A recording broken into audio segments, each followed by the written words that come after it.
This program contains adult content.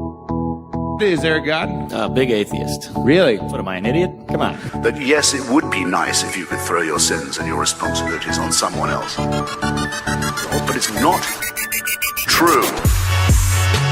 It looks like far-left lunacy. I don't believe that it's true that religion is moral or ethical. You don't need to follow anybody! It's not human intelligence! If someone doesn't value logical consistency, what logical argument are you going to give them that will demonstrate that they should? Welcome to the Godless Revolution. Today is Friday, August 25th. This is episode 170.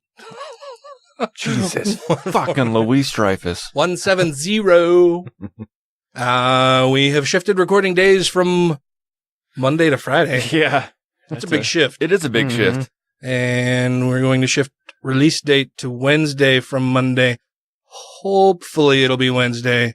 I'm not guaranteeing anything. I'll have to see how this shakes out. Because I fucked everything up. Way to go, Ryan. That's, you know what? If I'm hired to do one job and do it well, it's fuck everything up. This week it should be okay. I've got Monday off, but I've got a bunch of shit I need to take care of Monday as well, but shouldn't be too bad to edit the show, I think. Coming up on tonight's episode, we have an interview with Mr. Thomas Westbrook from the Holy Koolaid YouTube channel. Met Thomas at the American Atheists convention last weekend, and he's a delightful person. Yeah. All around cool fella. Yeah. Very, very nice, very intelligent, very well spoken, and his YouTube channel has a lot of great videos out there. It does.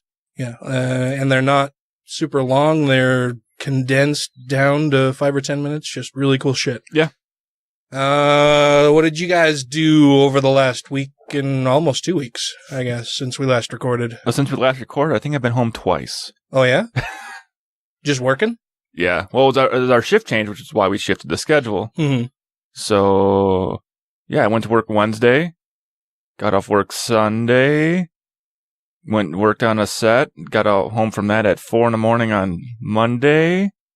Slept through the eclipse while everybody was calling me and asked me if I was taking eclipse photos. You slept through the eclipse? I didn't get home till 4 a.m. Oh, what set were you working on? I was buddies. Can you tell us? I signed a bunch of stuff. I don't know if one of them was a non-disclosure agreement. I just signed shit. No, it was for some friends that were doing a... They're coming to collect your kidneys tomorrow. Yeah, they might. A Sundance film, or a Sundance submitted film. Oh, yeah. That they're finishing up shooting on, so... Finishing and shoot up on. Yeah. No, not shooting up. Awesome. So, yeah. You, Mr. Matthew, is the wife home? She is home. Yep. And not really much else except, like what I was telling you with my dad's health issues. Yeah. But yeah, Danielle's back and... Did you have a good trip? Still, yeah. Yeah. A lot of walking, a lot of stairs. Yeah. But she saw a lot of cool stuff and took a fuck ton of pictures. Nice. Yeah, I don't think I've traveled out. Oh, yeah. Well, I've been to Mexico, but I have not traveled out of the country other than that. I need to change that. I've traveled out of the country a lot. Well, yeah, to desert, arid countries for a job. And I've still never had a visa or a passport. Oh, really? You don't have a passport? No, I need to get one. Interesting. Should get on that. Yeah. I guess it's not required if you're going to go kill other people, right? If you, my job was to save lives. I mean, what are they going to say? I wasn't in the business of killing. Oh. I wasn't in the business of killing. I was in the business of saving lives. Yes, sir, son. Whatever that means. Well, that makes that voice makes the porn stash seem okay somehow. And the windowless van. No, now it's bad again. Oh. Shucks. Well, I traveled to South Carolina for the American Atheists convention. I mentioned that. That's where I met Thomas. I had a really good time out there. It looked like you had a lot of fun. I did. I don't know. It was weird without having Tracy there. Yeah. She's kind of my social buffer. Like, I'm a pretty social guy. And can strike up conversation with most people and everything, but... She keeps you from saying fucked up shit? No. Okay. No, but she's just that little bit of buffer that if there's a lull or a lag or I am just not feeling necessarily up to maintaining a conversation the whole time, she'll fill in the gaps. So yeah, she's a good social buffer. And then, we provide a good excuse for each other to get out of leave a conversation, like, oh, well, we're going to go do this, or she's hungry, or she'll say, I'm hungry, whatever. Just, it's a good way to excuse yourself from a situation. That's when you just drop the line, I really got to shit. This traveling food really isn't sitting well with me. I got to go take a hella dump. Like I just had a full pot of coffee and it's fucking coming out. Pot of coffee and a bran muffin. I'll be back in a half an hour. I guarantee they're like, oh, take care of that. No, I had a good time out there. Saw a bunch of people that, I typically only see once a year or less than that if the conventions aren't that close. The American Atheist Convention is usually in April. Yeah. Or sometime, it's usually scheduled on Easter weekend. Yeah. And this year they did it this time of year, for the eclipse so that we could all view that. And we saw everything about the eclipse. It was stormy, lots of rain clouds moving in, and we would lose the sun every now and then because of heavy clouds. Yeah. But with as bright as it is and wearing those glasses so that you could look at it, the solar, you could still see it through the clouds most of the time. And that was the case right up until about 30 seconds before totality. And then the fucking thick clouds rolled in and the whole sky turned black. And yeah. And so we missed, we saw everything right up until totality. And then it just got too cloudy. Am I an asshole if for some reason in the back of my mind I'm like, I really hope a massive storm moves into Idaho and it fucked everyone's plans up? Why Idaho in particular? Well, because Idaho, they had the path of totality right here over Idaho. We didn't get that here. Right. Like the whole total blacking out of the sun and seeing. Well, yeah, here in Utah, here it didn't. Not a totality. It was like 92% or 93% what we had here. Yeah. So all it did was cause my car's headlights to come on.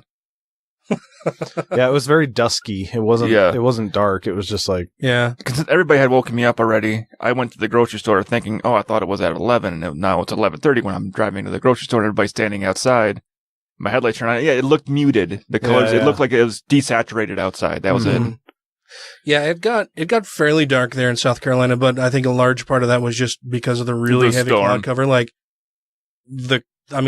in the distance, it was just black billowing clouds, and a big storm moved in that night, just dumped a ton of rain. Well, because supposedly if you're in that true narrow band of totality in that 99% area, when it happens, you're supposed to be able to see stars come out. It's supposed to get that dark that you'll actually see stars. Yeah, I wouldn't say that. I mean, it didn't get like nighttime dark. It was like dusk. Yeah, it was after sunset for sure, but not like total nighttime dark. But it was interesting, and it was a lot of fun. I mean, hanging out there.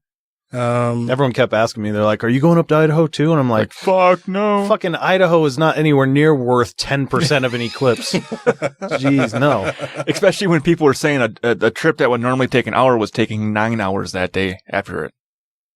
Fuck that. Wow. Yeah. Just because of all the traffic? Yeah, because how I-15 was gridlocked. Oh, man.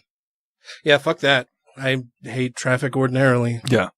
But yeah, it was a whole lot of fun. Like I said, saw a whole lot of people that I don't see all that often.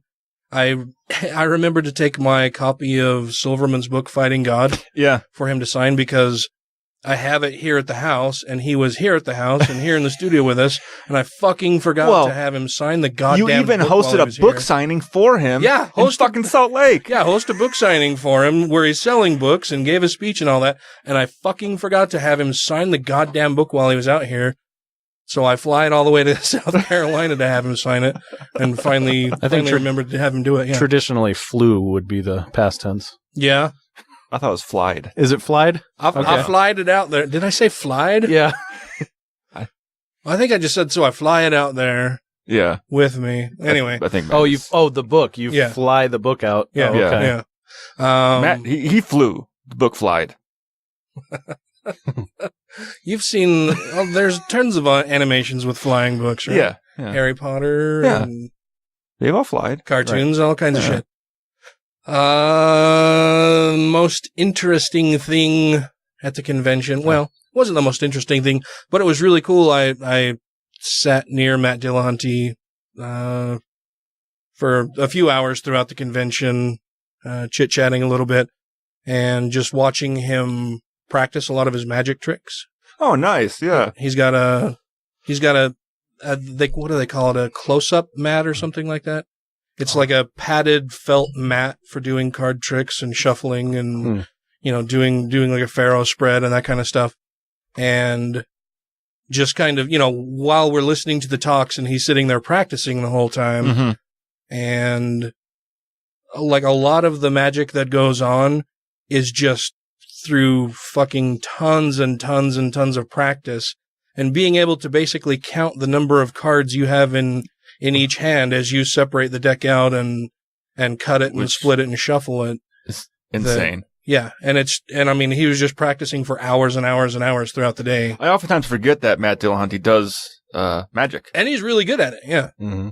Yeah. Very, very impressed with how well he does there. But also, I guess it had just never really hit me that a lot of that isn't a trick. You know what I mean? Like, they do things to trick you and draw your attention away, but a lot of it is really just physical, just work. fucking practicing and knowing, being able to basically say that I have exactly split the deck in half in my hand, and I have half a deck in each hand, and being able to, when you shuffle, having it be a perfect shuffle where each individual card from either side is mixed in.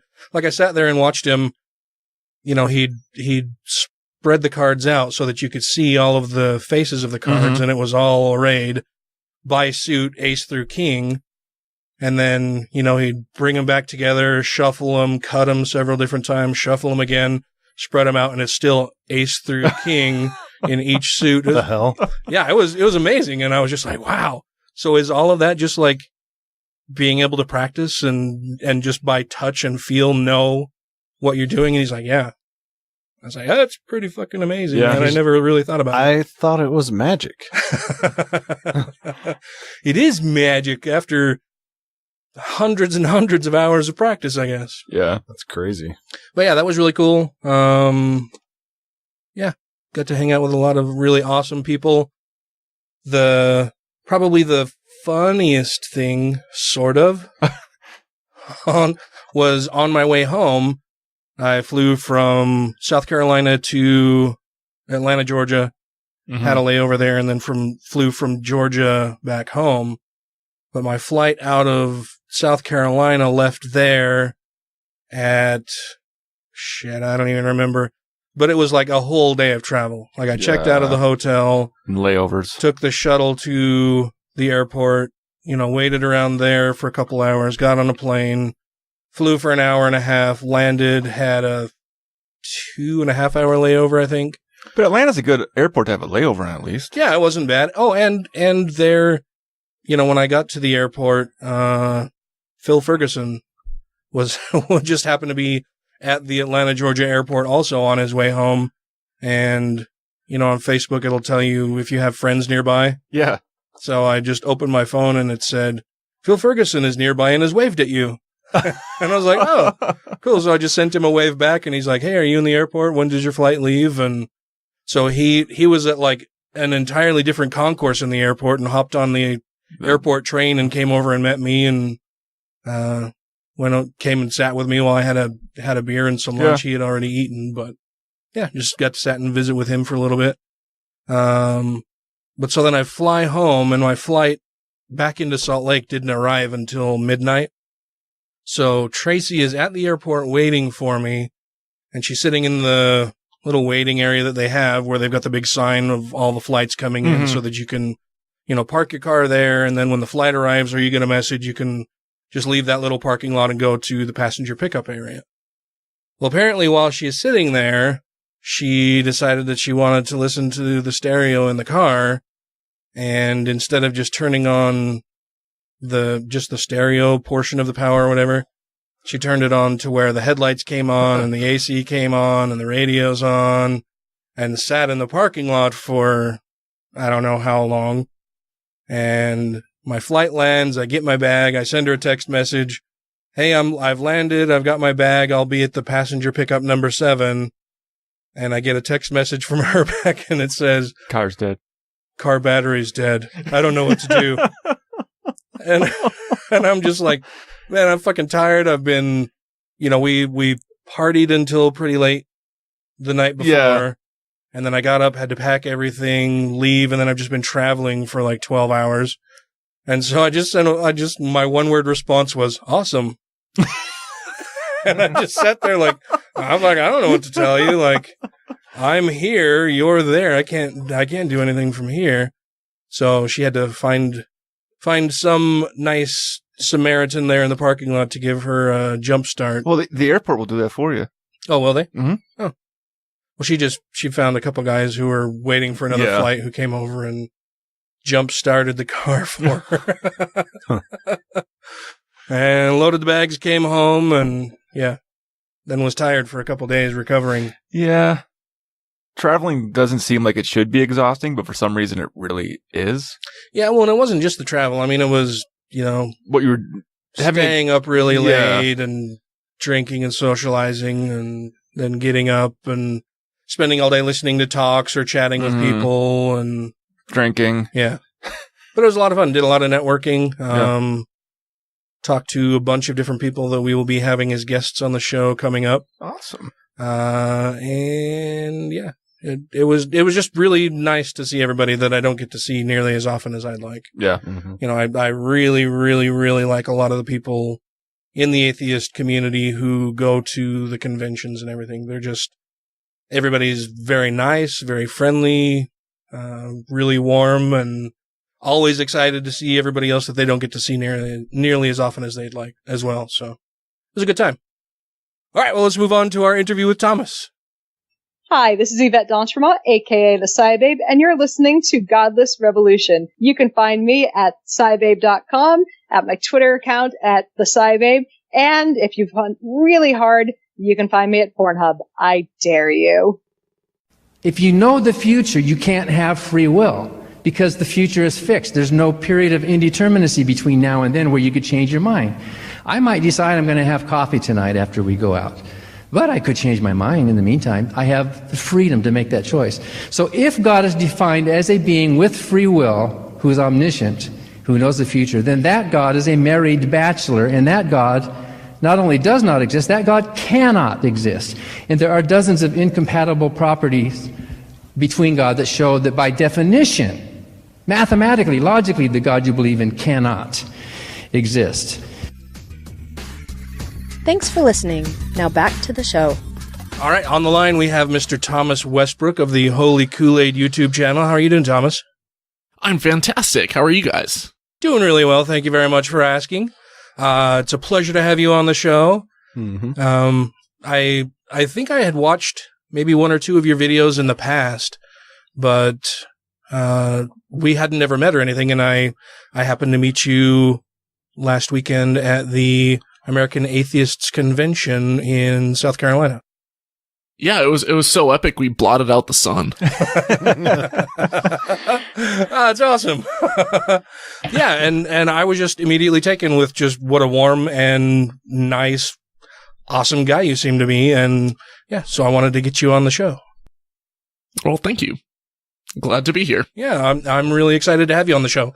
So basically the way we do our interviews is we want to introduce you to our audience who may have never heard of you before, who may not know anything about you. So why don't you start by telling us a little bit about yourself? How far back do you want me to go? Let's start from the beginning. Not like from creation or your creation maybe, but well, I was going to go from the first time you saw light. It's in the beginning there was a big bang. Well, that happened after my mom and my dad loved each other very much, but putting my parents' sex life aside, I was born in Los Angeles, but I moved to the former Soviet Union when I was about 3 years old, to a Muslim country right after the Berlin Wall fell. And I spent about 15 years of my life traveling around all over, everywhere from Turkey to Afghanistan to every country in the middle. I studied abroad in Russia and Kazakhstan. I've I try to, I think that travel is an excellent way to learn and grow, and it broadens the mind and it gives you a whole new perspective on life. And so I've tried to, see as much of the world as I possibly can. But being raised overseas as a missionary kid, filled me with a lot of indoctrination.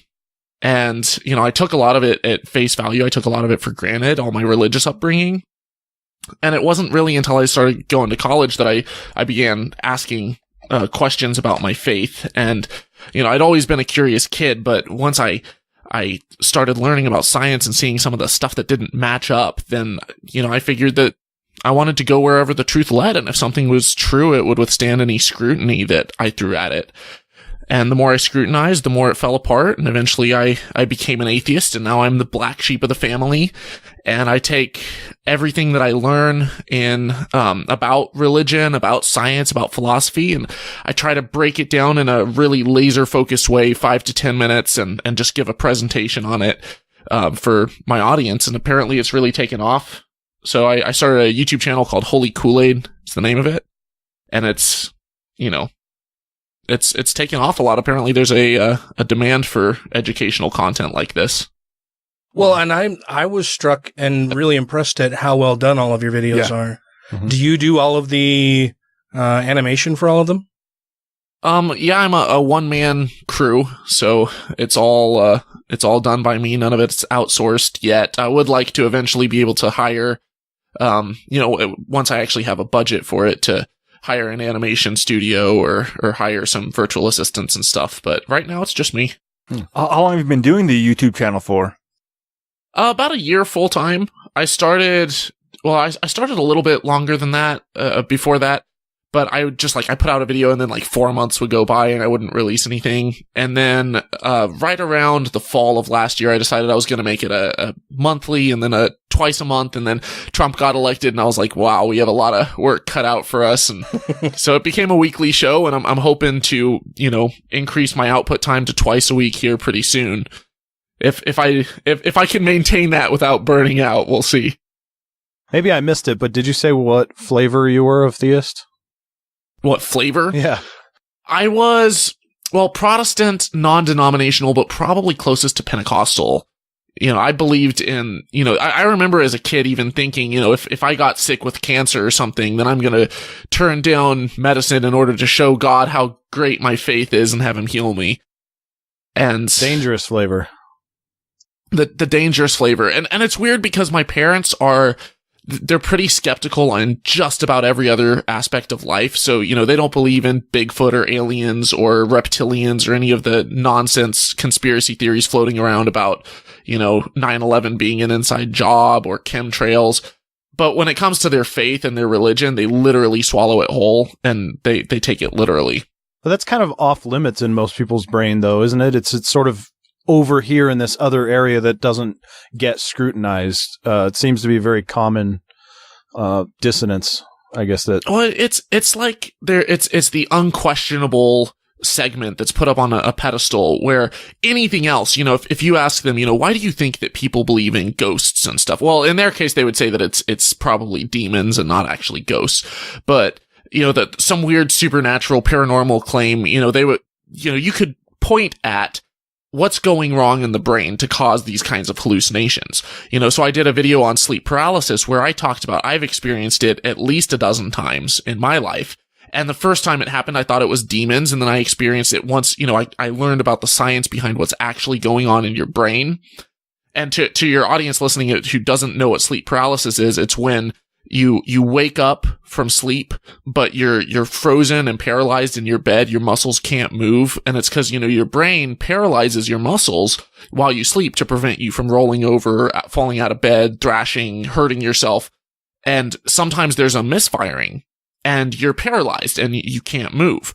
Well, when something like that happens, you wake up and you're not entirely alert. You're not completely awake. And oftentimes you will feel things that aren't there. So like your sense of proprioception is off, which is your body's sense of awareness, of spatial awareness. It allows you to close your eyes and touch your fingers together. And if that's off, you might have a sensation that you're floating off the bed. Sometimes you might have hypnagogic hallucinations. and you think that there's a dark presence in the room. They can be auditory or visual hallucinations. And we know that it's a construct of the brain. We're able to analyze this and figure out what's going on. And it's not supernatural at all. And people's experiences when they have sleep paralysis are completely based on their cultural setting. So if, right after Roswell, New Mexico, people started having sleep paralysis experiences that were like alien abductions. No, that's how they were interpreted. Yeah. Yeah. Mm-hmm. Yeah. And there are people who, they'll talk about, oh, I woke up and I was pinned to my bed and there was this evil thing in the room. And depending on where you are in the world, sometimes it's, your dead relatives. Sometimes it's a succubus or an incubus or a goblin or a demon or an alien, or, it can be anything based on what you've been exposed to. So for me, I had the benefit of experiencing it as alien abduction, as intruders, as demons, as zombies one time. Like, it was the weirdest thing ever, but every single time I knew exactly what was happening, and I don't believe in any of that stuff. So you can take something like this with the most skeptical Christian and say, like, look, here's the science behind this. And they're like, oh yeah, of course, that's why people would believe in alien abduction or zombies or whatever. And you'd lay that out and they'd look at the brain science behind it and it's completely reasonable to them. But then if you suddenly switch it on their religious belief that's become so entrenched in who they are, they've developed a emotional attachment to that kind of a belief, then suddenly their walls go up and you say, well, this is why people believe in demons. And you can look at not just that, there's, 100 different other paranormal type of experiences that, I've started a series. I've only done a couple of videos. I did one on near-death experiences, and I'm hoping to do a couple of other videos like this. But you can look at the science of why do people experience this? And, one example is infrasound. So if you walk into a room and there's a sound, a vibration or a rumbling or something that's caused, whether it's by an air vent or an earthquake tremor or whatever, volcano or something, that your body has a natural response where you can't hear it. It's below the frequency that you can actually audibly perceive, but you can still sense it. So like if the bone in your inner ear, like your jawbone or something, might kind of feel the slight vibrations, and it causes a panic response in some people. It causes some people to freak out or feel like there's, their life is in danger. Maybe their hair stands on end. They get, a chill run down their back. But if you actually look at, oh, hey, there's, this is what's causing it, then it makes sense. Or people who maybe have sleep deprivation, which can cause hallucinations. People have drug-induced hallucinations. People have all kinds of experiences that are explainable, and yet they'll attribute them to whatever supernatural thing they adhere to.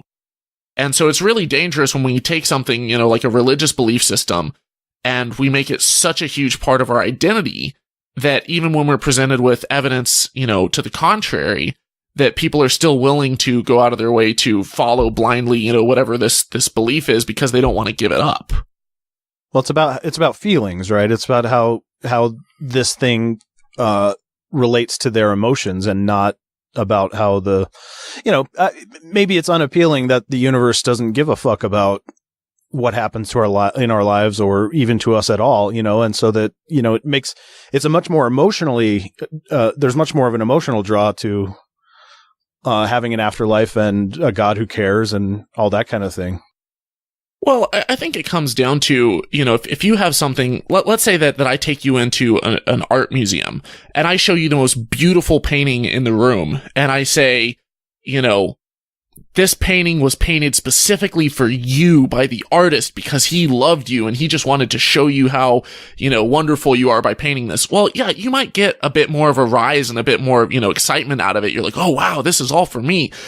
But then if you go into the same art museum and you don't have that narrative, you're still able to experience the art and the beauty of it and have a sense of awe and wonder and excitement getting to see the painting without it having to be specifically for you.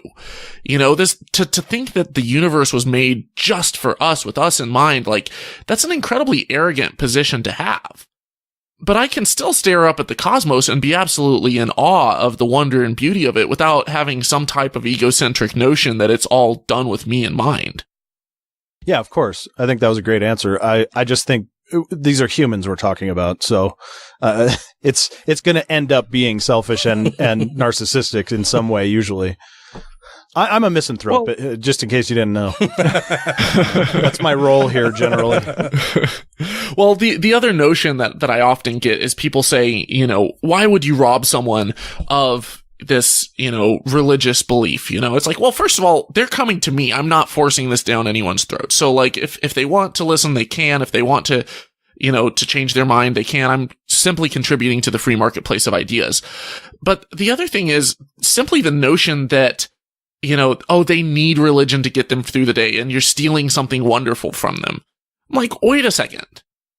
Let's say that you come in. I think it was Robert Ingersoll that gave the analogy of if someone goes to the doctor with a broken leg, and the doctor starts telling him all about the wonders of modern medicine and all the different things that they can do to fix his leg and surgery and drugs and all this stuff, then you suddenly have if the man, in the story, the man responds, oh, doctor, please don't take away my crutches. I need them to walk. And if without them, I'll be, utterly lost indeed.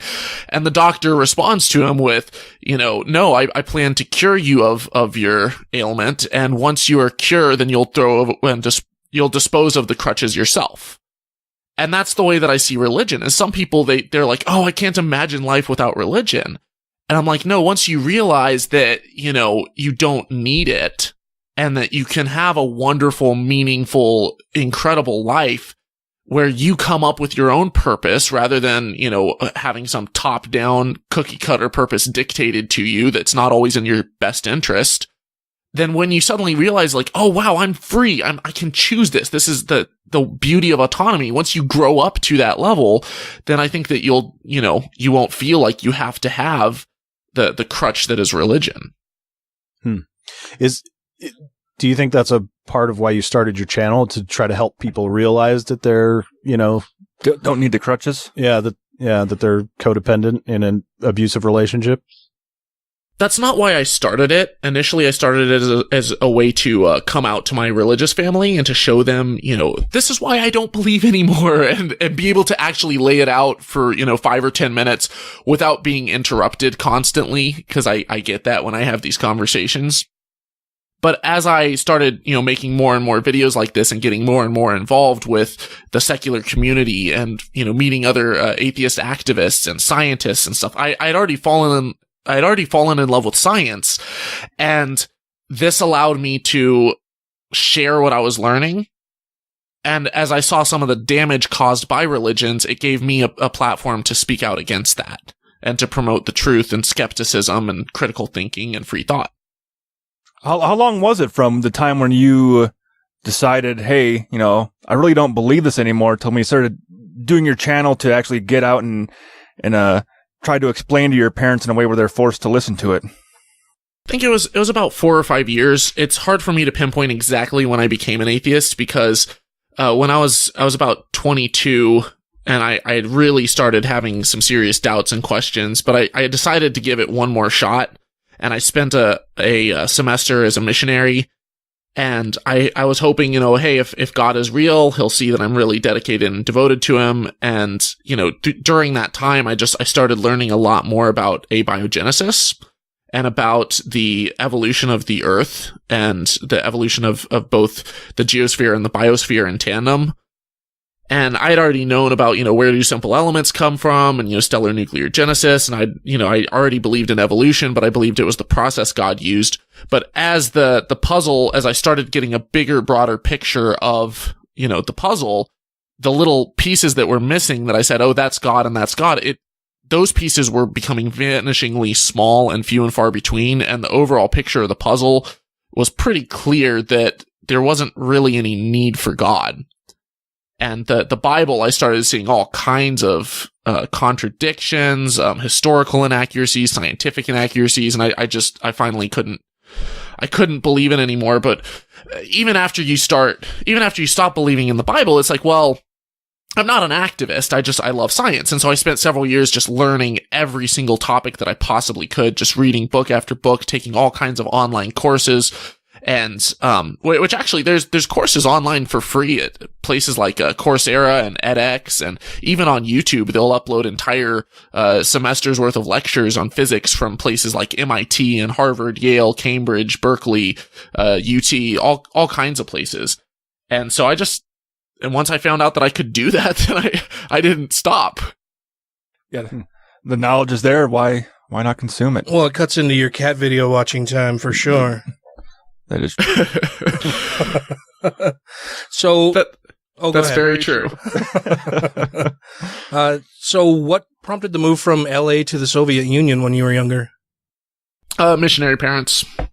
Oh, okay.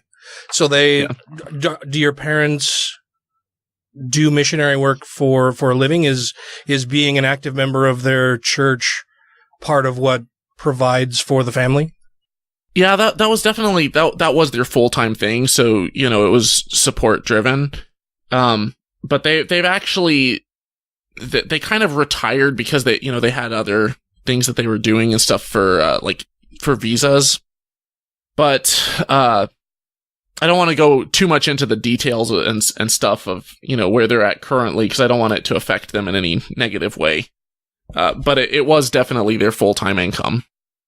Well, that's interesting. And it's interesting that, parents of a kid who is atheist, or the parents who are so involved in their religion, can still end up having a child who is an atheist, right? Do they feel like they have failed you somehow? I hear that from a lot of people when they come out of a religion, when their parents are very, very religious or very intensely religious, very devoted to their faith, that they feel that not only, and it's not only a sense of betrayal of sorts, but that they feel that they have let you down somehow, that they weren't as good a parent as they should have been, that they weren't as fervent or as faithful, or didn't teach you in the right way to follow the right path.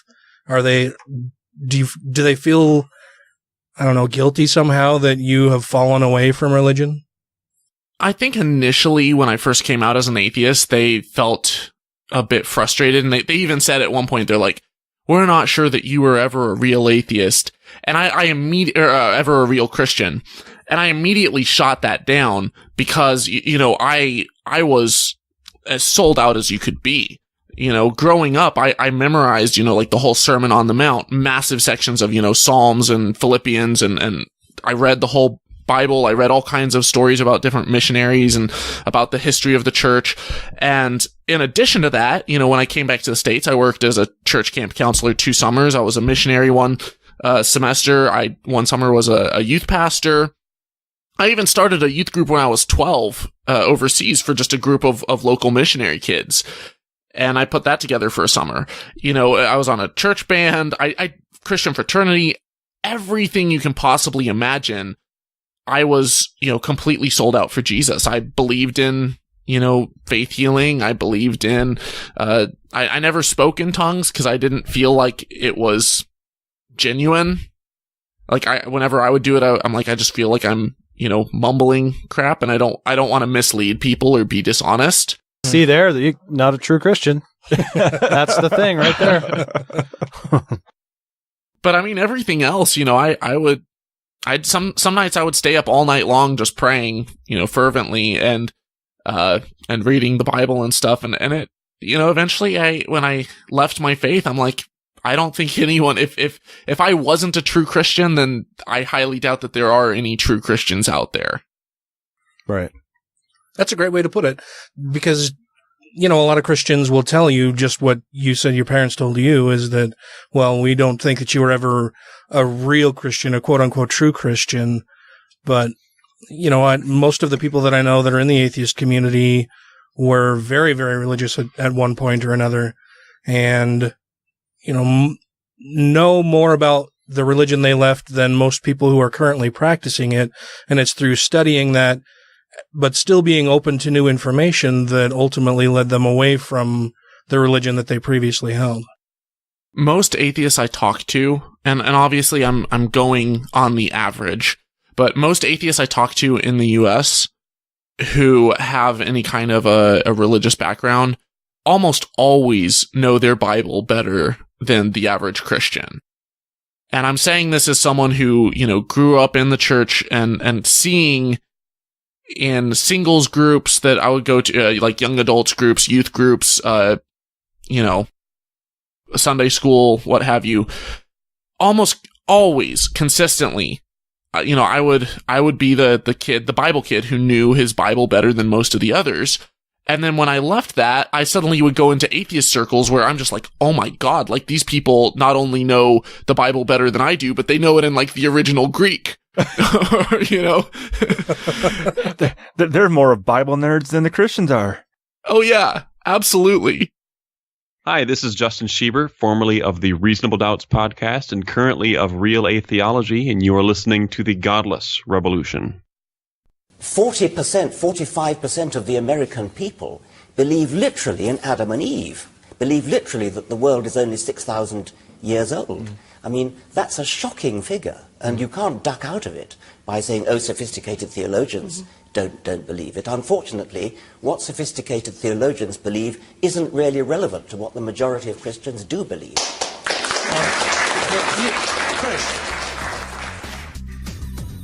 The next rant will start right after this.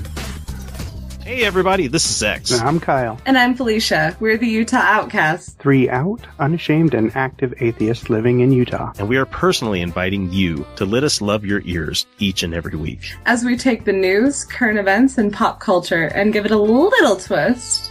A love twist, with consent. And we'll be joined each week by a special guest to tell us what makes them an outcast like us. Come find us. The Utah Outcasts. On podhell.com, Stitcher, iTunes, Google Play, Facebook, Twitter, and YouTube. And on UtahOutcast.com. We finally bought that domain off the kids handing out mixtapes in the mall. Come be an outcast with us. Take care of yourselves out there. Bonne nuit. And you're welcome. You and the Godless Revolution will be reassimilated in 3, 2, 1. Well, how many siblings have you got? 3 siblings, 2 sisters, and a brother. I will say I'm the only atheist activist in my family, and all of my, aunts and uncles and cousins and everything, like, pretty much all of them are still religious, and they kind of see me as the black sheep. Do they treat you as a black sheep? I mean, have you been shunned to one degree or another? A little bit. I had one uncle tell me that I am just as bad as the religious extremists because I make cartoons. And I said, do you know what religious extremists do to cartoonists? Like, have you seen what happened to Charlie Hebdo? Yeah. I think it's interesting, that argument. You hear that in, about any number of different topics, it takes faith to be an atheist, and all these kinds of things where they're comparing the thing that they're trying to say is bad to something they like as the standard for bad. It's like, why would you do that? Or just say, well, faith is so bad, you're even doing it. What the hell are you talking about? Well, that's a good point. It makes no sense to me why they're saying you're just as bad as us. What? I thought you were the... It blows my mind when people say that. Like, what are you talking about? Well, and sometimes they'll say, oh, religion is good, but religious extremists are bad. I'm like, wait. So you're saying that a fundamentalist who's taking the fundamentals of your belief system to, literally, then that is somehow a bad thing. Yeah. So you're basically saying that you're a bad Christian, or you're not a literal Christian. You don't actually believe this like the fundamentalists do. Well, then why not just go a step further and just throw it all out altogether? Yeah, exactly. It's not true. And if you really want to believe things that are true, then you'd be honest about it, and you would discard the BS, and you would try to follow wherever the truth leads. Yeah, just a pinch of Jesus. Otherwise it gets dangerous.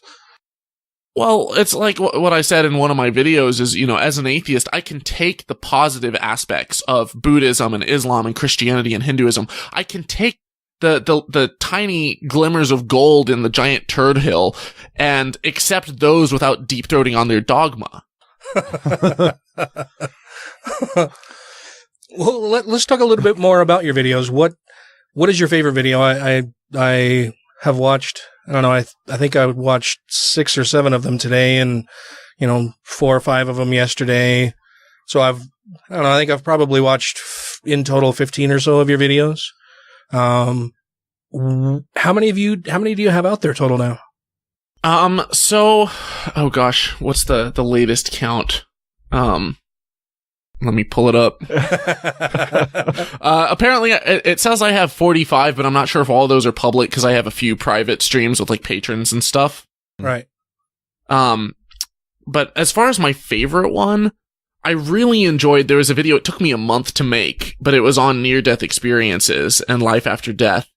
And, in that video, I talked about all the science behind what do we know about near-death experiences and, what kind of data do we have on it and what do we not have? And then I drew a comparison of, how useless near-death experience anecdotes are by talking about how, I submitted this near-death experience to a website that just collects anecdotes, and it was about me going to the planet Endor where the robot god C-3PO awaited me.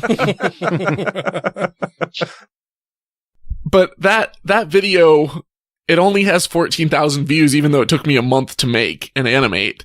And some of the videos where I'll just go on this rant. I did one that the shortest video I've ever taken to edit was I was in Colorado and I was in a coffee shop and I was like, crap, it's Saturday. I have to get a video out. And I went to my car and I typed up like a script in like an hour, went to my car and I just ranted into a microphone because cars make amazing recording studios, by the way, if you ever need a portable studio. Oh, that's a good idea. And so I just went in, ranted into the mic, came back, edited it, spat it out like 3 hours later. And that one got 100,000 views. So it was like 10 times the reach of me just like ranting. So I was like, man, I need to just have more of these, where I just go off on something. Well, what were you ranting about in that one? It was about how, oftentimes Christians think that, basically it's called Atheist Rant. Why can't theists understand this? And it's how oftentimes they feel like they're being rejected and they'll say, oh, why are you rejecting me? And you're rejecting God and all this stuff. And it's like, the rant is how, I'm not throwing out, my family and my friends. I'm not rejecting theists just because I'm rejecting the BS that they swallow. And, I compare ideas to, arrows in a quiver where the quiver is your identity. And so if let's say that, if I'm actually being honest and I'm not attaching some type of emotional, baggage to an idea, then I can take ideas and discard them. So like arrows out of a quiver and you swap them in and out and you basically are trying to go wherever the truth leads. So if I come up to you and I say, lightning never strikes the same place twice, and you say, well, actually, the Empire State Building gets struck 100 times a year or whatever the statistic is, then I'm not emotionally attached to that belief. I can be like, oh, that's really cool. I learned something new and I move on. But if I come up to you and I say, have you heard about my Lord and Savior Jesus Christ? And you say, oh, actually, there's no evidence whatsoever that, that there actually was a Jesus, or, the evidence that we have is faulty, or it doesn't match up with science, or any number of different, comebacks that you might have.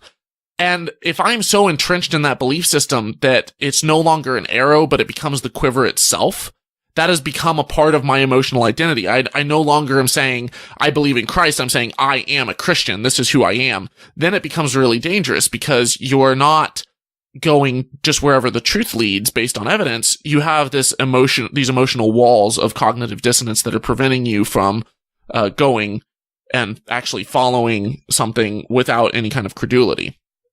Yeah, actually, I watched that video today. And what I remembered, because you specifically mentioned that arrow and quiver thing, and it's part of your animation.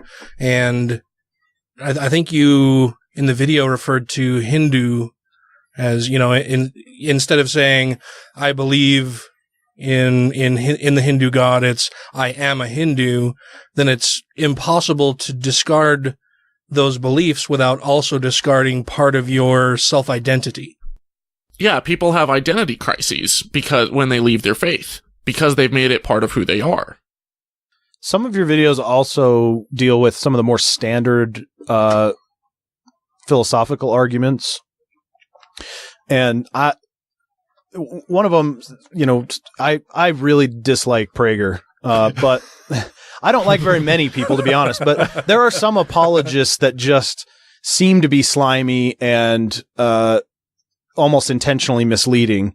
Some of them I don't mind as much, but like Matt Slick, Lee Strobel, Frank Turek, Dennis Prager, I hate those guys. And you did a whole thing with Prager, and I thought it was really interesting what clips you put together, because it became this really clear picture of what he's actually not saying that he thinks he's saying. When talking about morality, he's basically saying that it must be grounded in a God, and without God, it's nothing more than preference. Is that a fair paraphrasing? Yeah, well, what I did in that video, and that one was one of my favorites, was I revived Christopher Hitchens. So I have an animated Hitch coming back from the grave, and, he rides his bicycle into the auditorium and basically Hitch slaps this bullshit video that Dennis Prager made, where Prager's like, without God, you can't have morality, and yeah, sure, you can be a good atheist, but when you get rid of Judeo-Christian values, it ends in Hitler and the Holocaust and, Stalinism and all this stuff. But what was interesting... go ahead. Well, and basically, Christopher Hitchens and Dennis Prager, they had a history of going at it. So some of the clips that I pulled actually were from debates that Hitchens had with him. That this video, he completely disregarded the opposite position and just kind of played dumb on this stuff and kept, going at it with his rhetorical nonsense. And so I had Hitchens basically address these tropes for me. I didn't even do a response. I just let Hitch do the work. Yeah, it was awesome. And I found it interesting that Prager's, was saying that he was clear to say that not all atheists are bad, which is definitely in contradiction to the Bible, which says that no atheist can do any good thing. Well, and a fool says in his heart that there is no God. Yeah.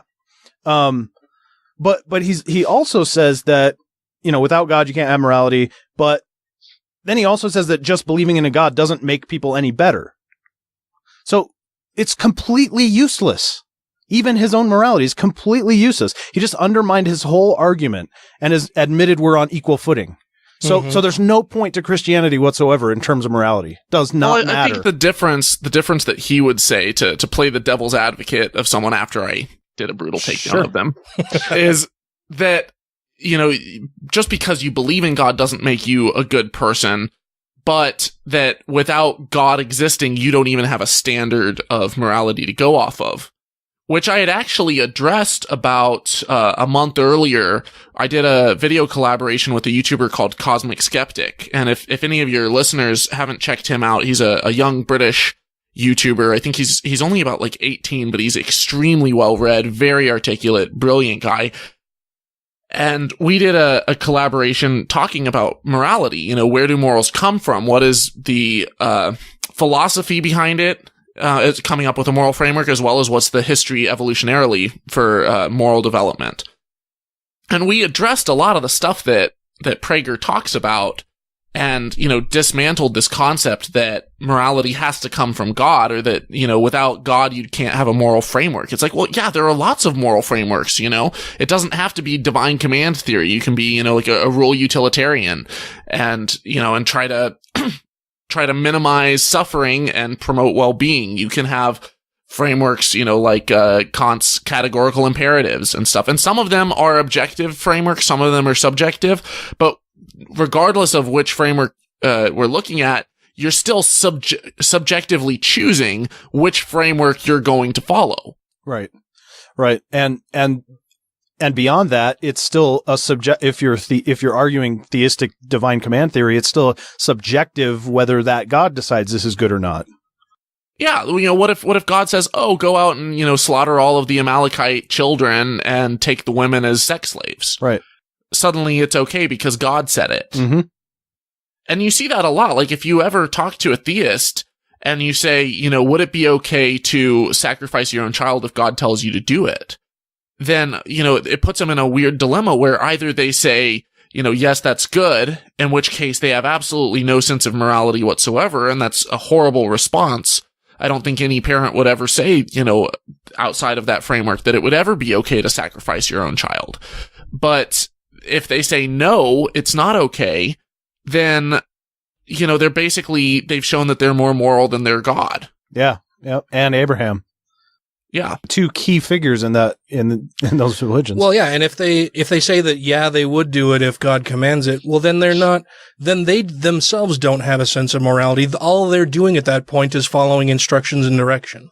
They have no personal sense of morality. They're just following orders. Yeah, they're barely even human. Yeah. Yeah. And it's like, at what point does it become okay to, is it moral to commit horrible atrocities when you're just following orders, and this is kind of a bit of it's a bit of a dilemma when you start looking at war and war crimes. Mm-hmm. Is it okay to commit massacres and atrocities, because your general told you to do so? Is it okay to do horrible things because God told you to do so? And some people would say, well, you're not responsible for it. But I think you'd be hard pressed to find someone who would say that just because you were told to do it by someone in a higher position of authority, that made the act itself moral. Mm-hmm. Yeah, absolutely. Mm-hmm. Well, and they can't make this claim to it being an objective truth about morality when they're subjecting themselves to the whims of a God who may choose to be malicious at any point in time, right? They're sacrificing themselves to the whims of a God who, as you said, may say to go and kill all of the Amalekites and take the women as sex slaves, to a God who says that it's okay to have other humans as slaves, period.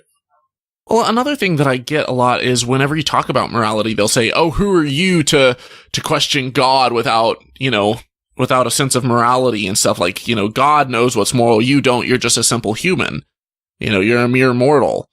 And that always puzzled me, because even within the Christian framework, they say that, one, we're made in the image of God. And so, we are able to, feel and experience all of this stuff in the same way that God does. But then they also say that because of original sin, because, Eve ate this piece of fruit, hunk of banana or whatever it was, that somehow gave us a sense of right and wrong.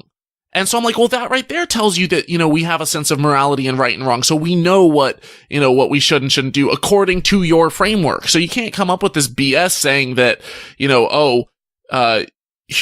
don't know morality, so therefore you can't judge God. It's like, well, this is the moral framework that God created, apparently. Something is objectively good according to you, and we know right from wrong according to you. You can't have your cake and eat it too. If that's the case, then we can look at something that God does in that framework and judge whether it's moral or immoral. Right. Yeah, that's yeah, and you can't punish Eve for doing this when prior to that she had no knowledge of what was good and evil, right? I mean, that's what the Bible says, is that by doing this, then they learn about good and evil. And so you can't turn around and punish somebody for doing something that they had no idea was wrong in the first place. Yeah. Yeah. Well, and it's nonsense anyway. I mean, so if we change that to an analogy, going back to you can't question God because he knows so much more or whatever. So if we imagine, and this is for argument's sake, a litter of kittens that are born and don't, for some reason are orphaned or whatever, and they have only each other. And I come along and stomp one of them. That other kitten that's now left alone, with the body of its sibling next to him, if it could communicate to me, would be justified in saying, you're a fucking monster. Mm-hmm. And I would not be able to respond by saying, well, but what you don't understand is that I know more about morality than you. Yeah. Or, it's fucking nonsense. The fact that the very concept of inheriting sin is such bullshit. Yeah. It's, really, so imagine that, I come up to you and I say, whatever you do, don't go skateboarding on Tuesday. And then you go and you skateboard on Tuesday. And I'm like, well, I guess I'm going to have to punish, everyone else on planet Earth because you went skateboarding. Yeah. That's not justice. Right. And then if I say, well, I'm going to have to punish all of humanity from now until the end of time and make them burn in hell for all eternity because you went skateboarding on Tuesday. That's the same type of nonsense that we're getting. It's like, wait, somebody ate a piece of fruit, and so you punish all of their descendants from now until the end of time if they don't praise you and worship you in the most narcissistic way imaginable. Yeah. Sounds like a dick to me. That's what a dick sounds like? Yeah. He's a Richard. The noise of God. Schlucka, schlucka. That reminds me, I saw somebody sent me a video earlier today. It's gay guys looking at their own buttholes. I'm not sure why they sent me this video. Okay. But at one point in this video, one of the guys drops his pants, and then he's in this booth with like towels around it. But he's standing there, and you can see from like mid-chest up, and he drops his pants, and then he just wiggles back and forth, and you can just hear this slap, slap, slap on either thigh. And that's what dick sounds like. Well, was this a BuzzFeed video? No. Okay. It's like the Louis C.K. bit on, where he's talking about God, and this chick's like, oh, God sees everything. You mean he sees us when we have sex? Yeah. Oh, so he's just walking around watching everyone have sex, and he's probably masturbating. It's such a creepy thing when you think about it, that, this guy creates, all of these mammals, and somehow he's obsessed with where one specific species sticks their wiggly bits. Yeah. And that's out of all the, billions of stars all throughout the cosmos, and all the billions of planets, and, millions and millions of life forms, that are all just getting it on.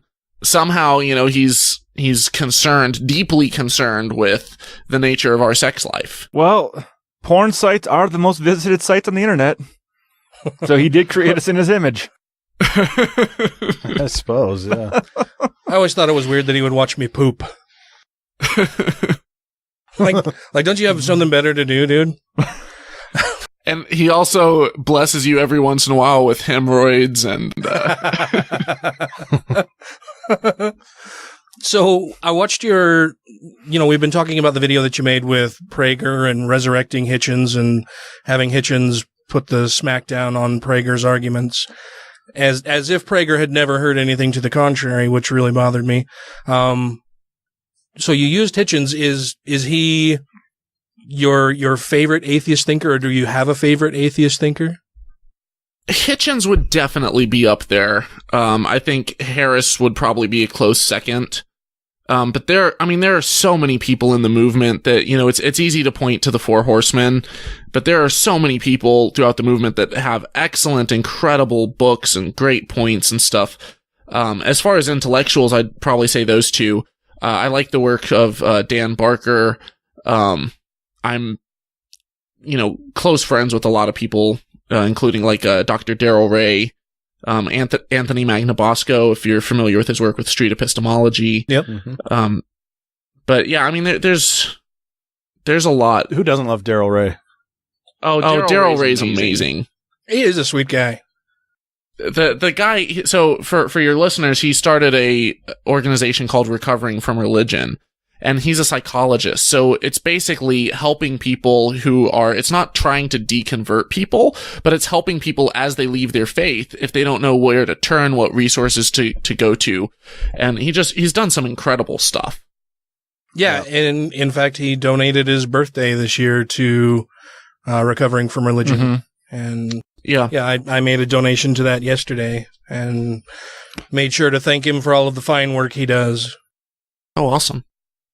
This is Matt Dillahunty, and you're listening to The Godless Revolution. Okay, just think about the Muslims at this moment who are blowing themselves up, convinced that they are agents of God's will. There's absolutely nothing that Dr. Craig can say against their behavior in moral terms, apart from his own faith-based claim that they're praying to the wrong God.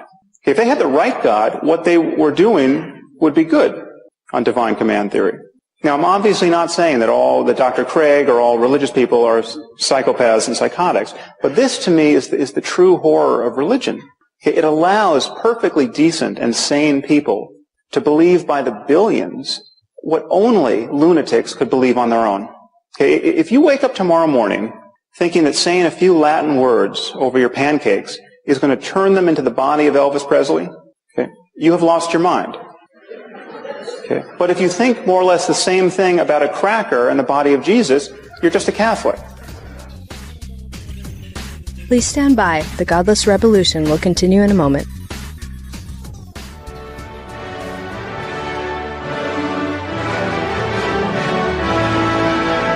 Here follows a public service announcement for the Two Skeptical Chaps podcast. Greetings, Americans!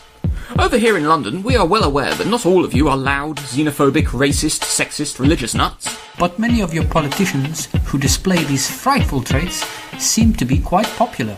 Particularly a certain wall-obsessed, small-handed, best word-using, daughter-perving, war-inciting, candy-floss-headed clown. To those of you who choose to follow such balderdash, we strongly recommend not to listen to the Two Skeptical Chaps. It probably won't be your cup of tea. Otherwise, give us a listen. Each episode, we cover any news or current affairs from across the globe. Things that annoy or delight us. That's two, as in the number 2. And skeptical with a K. The wrong way to spell it. Cheerio!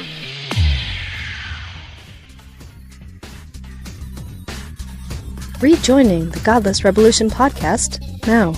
So what beliefs did you previously hold that you're now surprised to think that you ever would have believed in the first place? See, that's hard because when you're super religious, obviously, you know, just taking the 6th-day creation, young earth creation story literally, that's a bit embarrassing. But when you're heavily indoctrinated with it, you know, you kind of start to understand. But your religious beliefs really do shape everything else that you buy into. So whether that's being pro-life rather than pro-choice, or whether that's, you know, believing that, you know, that the death penalty is somehow a great idea. Well, we're all Tea Party guys here, so I don't know what are you. No, just kidding. Or thinking that homosexuality is some kind of abomination and that people are broken and horrible if they're, you know, just because they love a different type of person. You know, I think a lot of that stuff I'm a bit ashamed that I had those beliefs. Because those are things that, you know, it actually does damage people's lives. You know, there are many, many people who have committed suicide because they feel, you know, shameful or guilty. Sometimes they're still religious and they think that something is wrong with them and that, you know, they're some horrible, sinful person, and they're not. Right. You know, people's lives are damaged and ruined because of these types of beliefs. Especially when it comes from a rather religious family member, probably, most times. Hearing them say that to you is...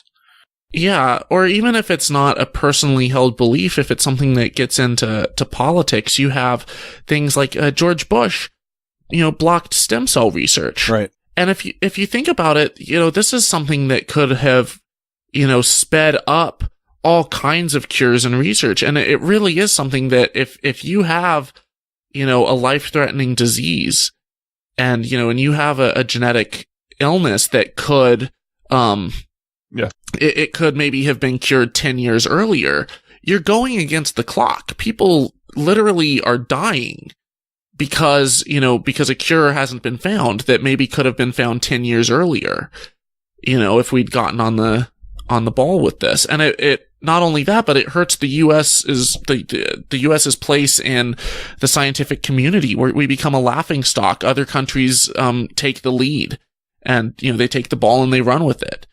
And, you know, so we're hurting our economy, we're hurting our, you know, place in the scientific community, and we're putting ourselves back and kind of making a laughingstock out of the U.S., and people are dying as a result. Wait, so you're saying other countries might be more progressive than the people here that are clinging to a first century book written by cave Jews? I don't know, man. Unfortunately, yes.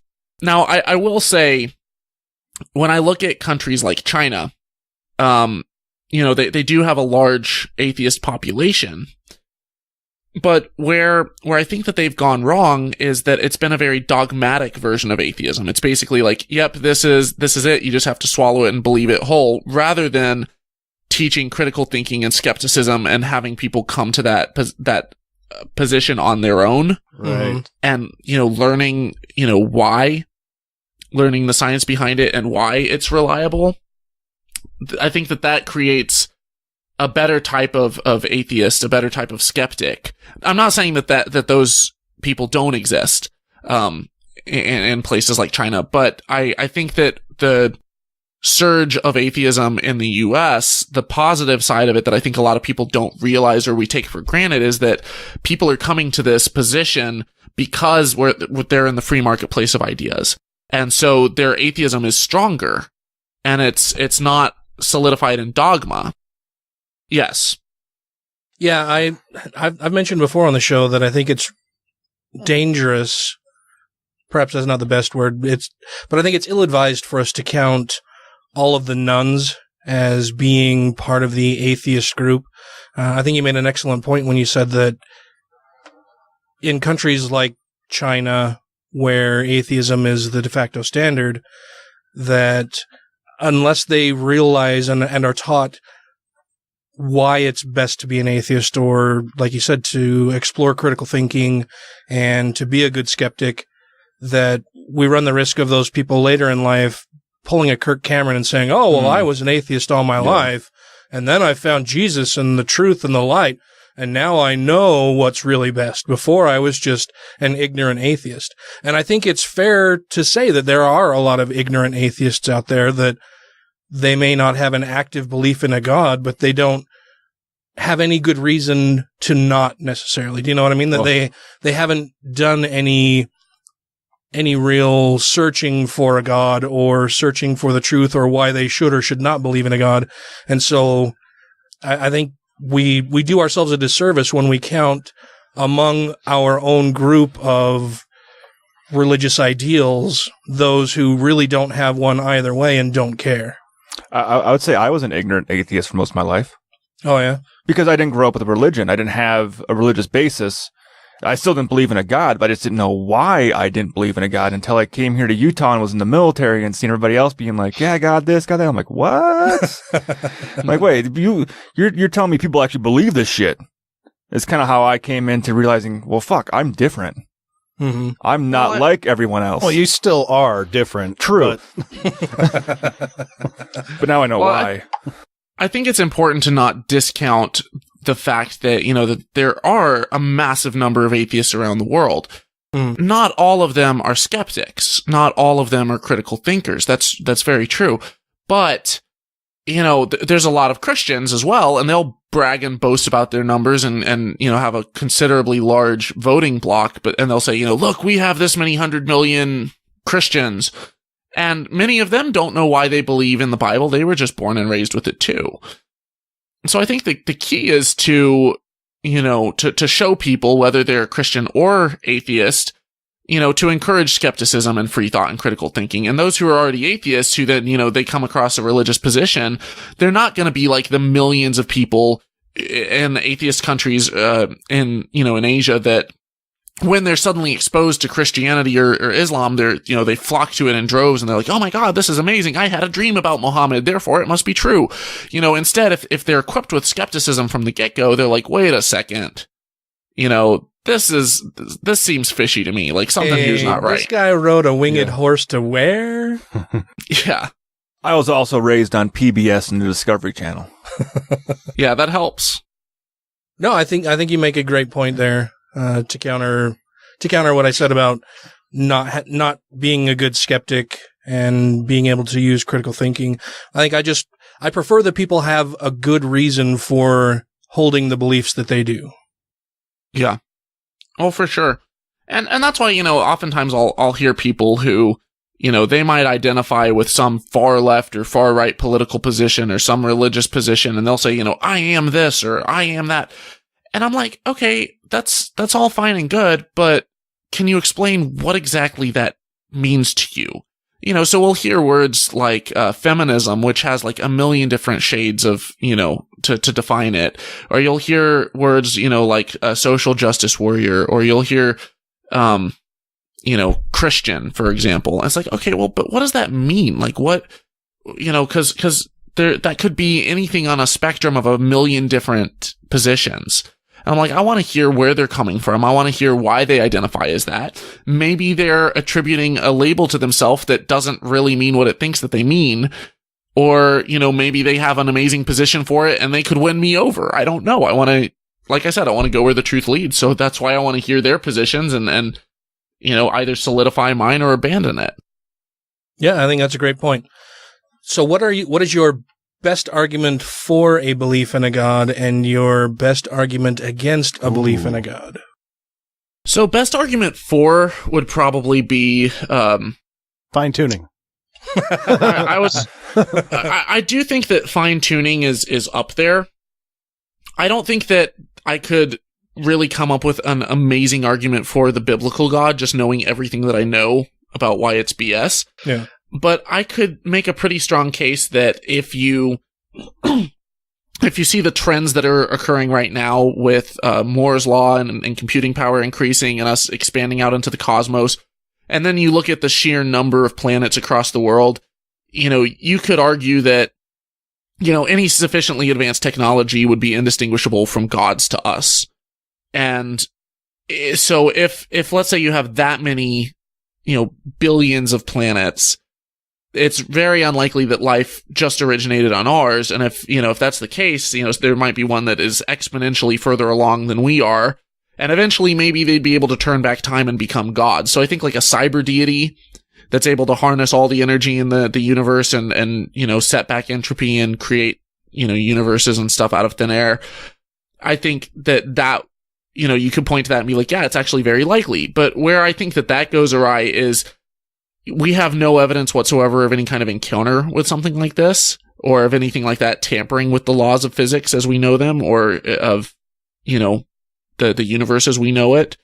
And until we do, you have to resort to Occam's razor and say, what is more likely? Even if it is possible to become some type of deity like that, some futuristic, ultra-human cyber god, it's still, why couldn't we be the first one? It would still have to evolve from somewhere. It would still have to originate from some smaller thing. And I think when you unnecessarily complicate the equation by saying, things didn't emerge out of smaller things that slowly evolved and gradually over time became more complicated, which we see this happening. We see almost every step of this process and can observe it.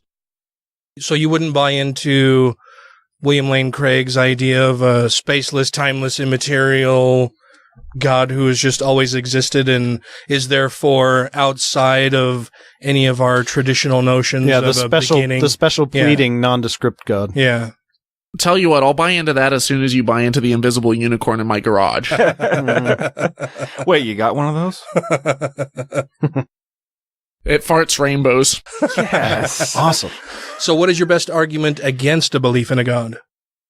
Against a belief in a God, it would be, just kind of what I was saying, where like, you can go all the way back to, the Big Bang, and you can observe cosmic microwave background radiation, and you can observe stellar nuclear genesis, and you can see all the transitional fossils that we have and DNA evidence, and see, how life has evolved genetically, and see how, we have mutations that are occurring, and we see ring species and speciation. And so we see all of this stuff coming about naturally. There just really isn't a need for a God, and we have no evidence for one. We have no evidence for one interacting with us.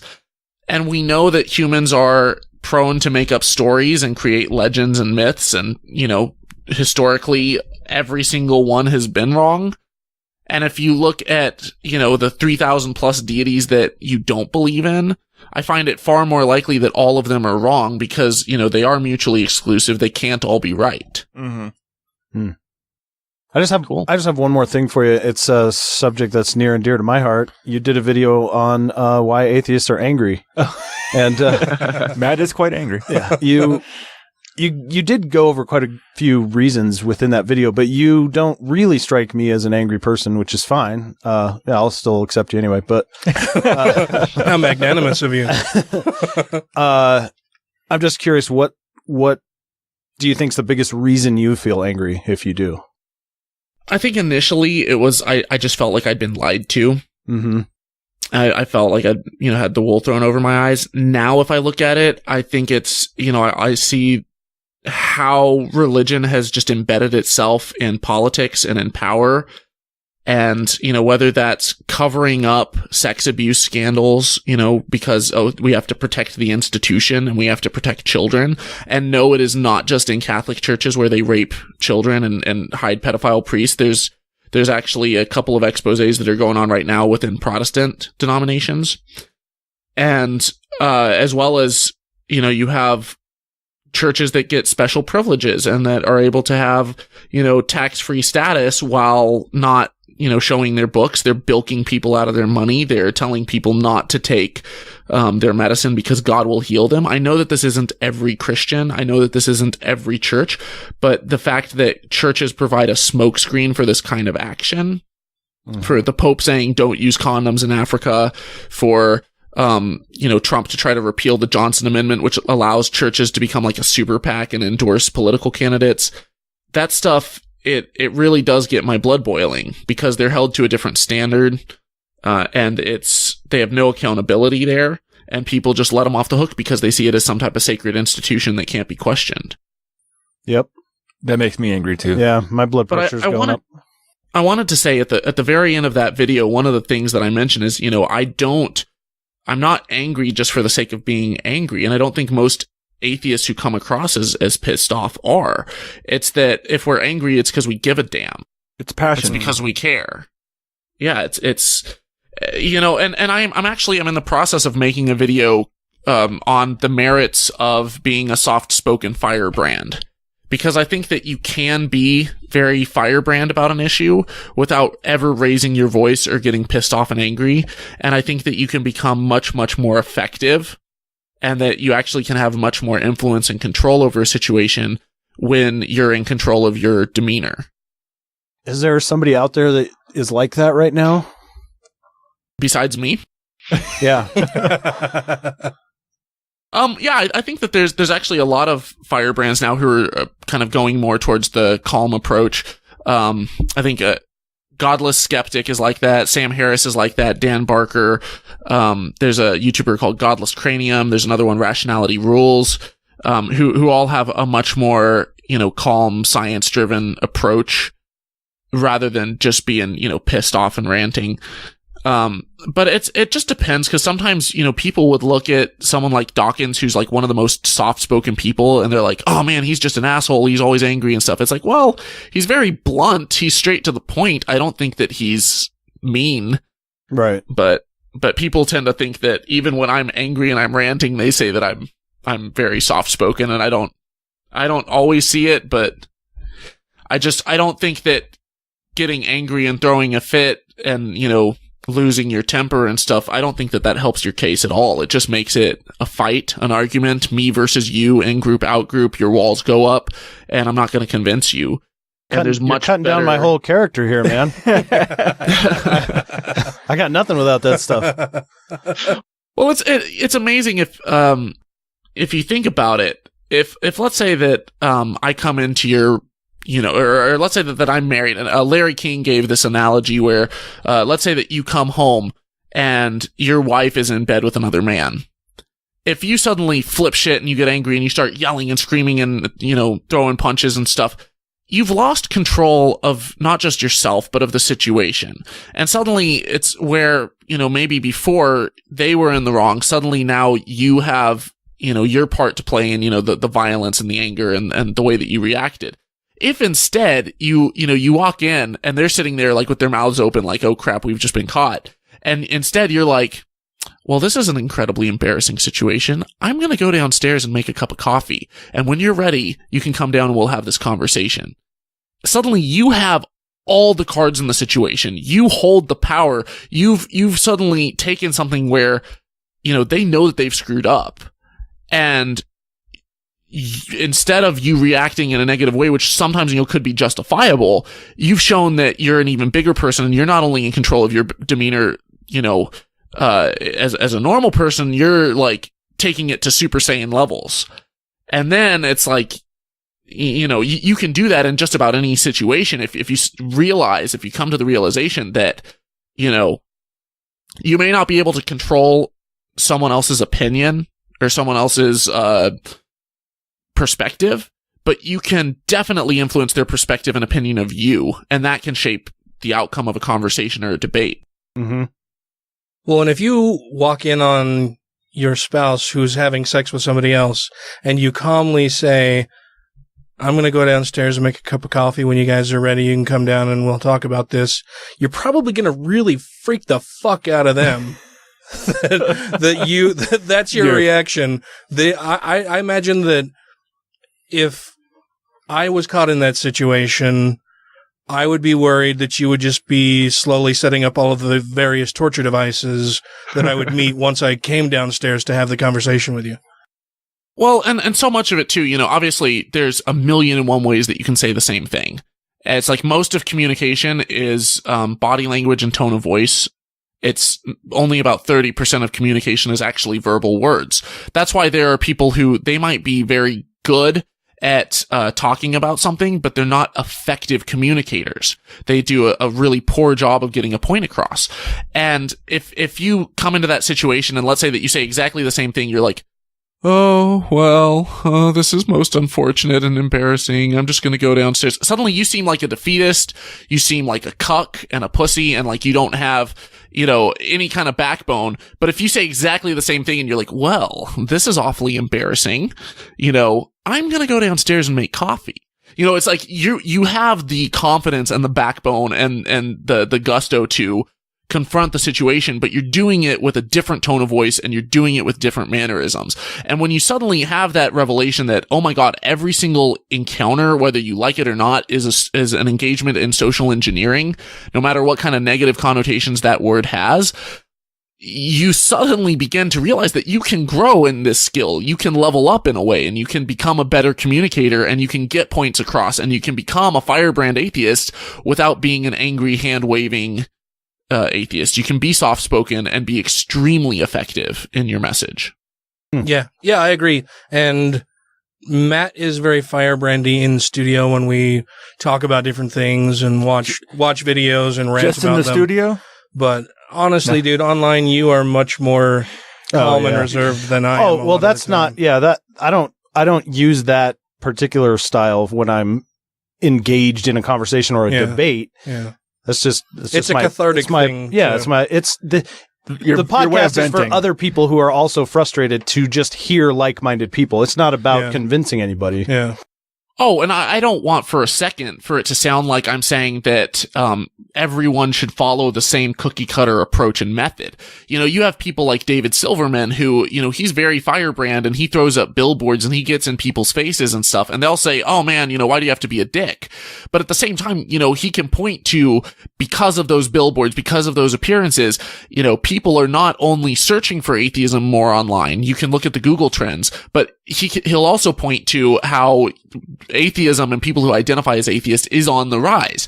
So they might see that, search for it, and come across someone whose approach is more appealing to them. They might be so pissed off in their neighborhood that they just want to hear somebody rant, and they're not an atheist themselves, but they're sick of they're in support of church-state separation. And suddenly they hear an atheist that's ranting about something that they really agree with. Maybe they're very liberal, but they're still religious in one way or another. And so, having an angry rant might be right up their alley. It just depends. And the medium too, if I'm on a podcast versus in person doing a debate or in person having a conversation over tea, I'm going to adopt completely different approaches. Right. Well, you've been incredibly generous with your time tonight. Indeed. I know we've had you for over an hour now. Is there anything else that you'd like to talk about or address that we haven't touched on? Well, I'd just like to encourage your listeners that, if they're atheists and they're listening to this, they're definitely not alone. I put together on my site a resource. If you go to the homepage, holykoolaid.com, there's Find an Atheist Community near you. If you scroll down, you can find it. And there are communities out there, both online and in person. It's a massive growing movement, and there's all different kinds of voices. If they like my style and like my work, they're more than welcome to subscribe to my channel. It's youtube.com/Holy Koolaid, all one word, Kool-Aid with a K and no dash. And I'm all over social media there. You can find it through my website and my channel. And it's great. It is all great stuff. I mean, obviously we have a slightly different style with with some things, but it's still totally beneficial for me to check out too. So I don't think you should limit yourself to somebody that likes your style exactly. Just go check it out. There's something there for everybody. You know, even if they don't necessarily like, you know, animations or think that my animation's crap or don't like my approach, like a lot of these arguments, it's really hard to find someone who takes a specific argument like the fine-tuning fallacy and just really, really limits it down to 5 or 10 minutes without wasting your time, without rattling on or being boring. And, you know, so, you know, you might have a creationist friend who spits off one of these, you know, platitudes, and you either don't know how to respond to it or don't have time to respond to it. And you just, you know, you can either link to them one of my videos as I amass a bigger library of responses, or you can watch it and learn some of these things, take the points that you like, discard the ones you don't, and use it to come up with your own persuasive method of discussion. Yeah, I think that's a great point. Thank you so much for coming on the show tonight. It's been a pleasure to have you as a guest. Awesome. Hey, thank you guys so much for having me, and thank you for all that you guys do. Oh, well, thank you very much, man. I appreciate that. Hi, this is Megan Kennedy. I'm a speaker with the Satanic Temple. You can find me on Twitter at 6 Moments, and you're listening to The Godless Revolution. What does Christianity say? Those laws can be suspended. And in your favor, too, if you make the right prayers and propitiations and sacrifices. There can be a virgin can conceive, a dead body can walk again, your leprosy can be cured, the blind can see. Nonsense. It's not moral to lie to children. It's not moral to lie to ignorant, uneducated people and to tell them that if they will only believe nonsense, they can be saved. It's immoral. Thank you to everybody who has rated the show on iTunes and Stitcher and are following us on YouTube, Twitter, and Facebook. And to all our Patreon patrons, you make the show possible. Well, we've had one submission in the Trump tweet translator. I'm not 100% this went through the translator. It had to have. Because it comes from the Purple Dragon. He's not going to lie to us about such a thing. Well, he gave us the original quote, so we could do it and check. So oh yeah, that is true. We could. We can check his work. Having done 150 of these, it looks legit. Okay, it looked a little suspicious to me at first. So Grant posted his Trump tweet that he generated through Matt's formula, which is what again? So you take an eloquent quote or tweet. I started with Obama, so that's how I came up with the method. Run it through Hawaiian, which is where Obama was born. Run it through Swahili, the language of Kenya, where Obama's actually from. Oh. And then from Swahili to Arabic, because he's a secret Muslim. Right. True. And then from Arabic back to English. And some of the Hawaiian words will stay in Hawaiian the whole way. They won't translate through Swahili or anything. And so sometimes I'll just translate that word from Hawaiian to English and then put it back in the sentence. And then it all makes nonsense at the end. It all generates a Trump tweet. But Grant had posted out on the Godless Revolution Facebook page. The original tweet, or the original bit of text says, "Give me your tired, your poor, your huddled masses yearning to breathe free, the wretched refuse of your teeming shore." And the result of running it through Matt's algorithm to generate a Trump tweet, the results are, "Give me your business, your job, your warmth crowd, and your coastal abuse." See, that sounds exactly like what fucking Trump would say. That's why he seems suspicious. The formula works, man. It worked too well. But you said That's that you had generated others as well. Oh yeah. Yeah, we could do that. Whoa. You had all your papers. You didn't. Nice. You didn't see this coming, did you? Yeah, I got a bunch of different ones. I just did the ones that I thought were the best. So some of these are well-known quotes and others maybe not as much, but this one is from Wayne Gretzky. You miss 100% of the shots you never take, right? Yep, I know that one. Yeah. So if Trump had said it, "Now 100 bucket for you, mischief." No 100 bucket for you, mischief? Now 100 bucket for you, mischief. Okay. "When hungry, eat your rice. When tired, close your eyes. Fools may laugh at me, but wise men will know what I mean." Lin Chi. If Trump had said it, "I want start with your rice. In the crap that closes your eyes. 18 theater is a fool of me." But really, my tongue trick. Now I want to know what his tongue trick is. I don't. Oh. I am not at all interested in learning. It may explain why Melania sticks around. Oh, jeez.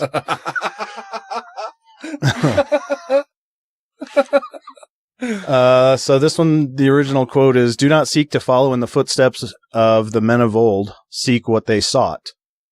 Good advice. Mm. This translation I did twice. Translation, I like that. Just to make sure that it came out right. And was it too good? And it did. It's just weird. Okay. Khloe Kardashian search old foot. What search engine?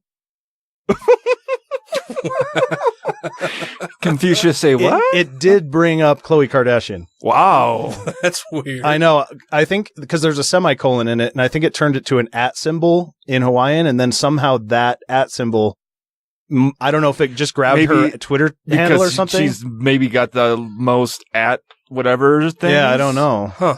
Would it be Chloe, though? I don't know. But anyway, that's a good question. I don't know the sisters very well. Yeah. This quote from Lao Tzu: "Watch your thoughts, they become words. Watch your words, they become actions. Watch your actions, they become habits. Watch your habits, they become character. Watch your character, it becomes your destiny." The translation: "Check the answers, they are words. Check your chatter, it's practical. Check your work, become commonplace. Check your behavior, they were silent. See meat, be a horse."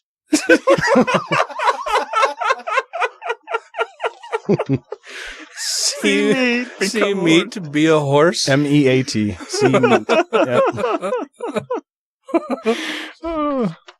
Hope he's not horse meat.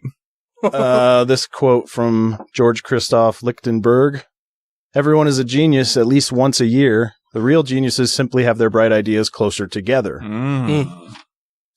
The translation: "These people plan more than once a year. Caca. Real close their minds."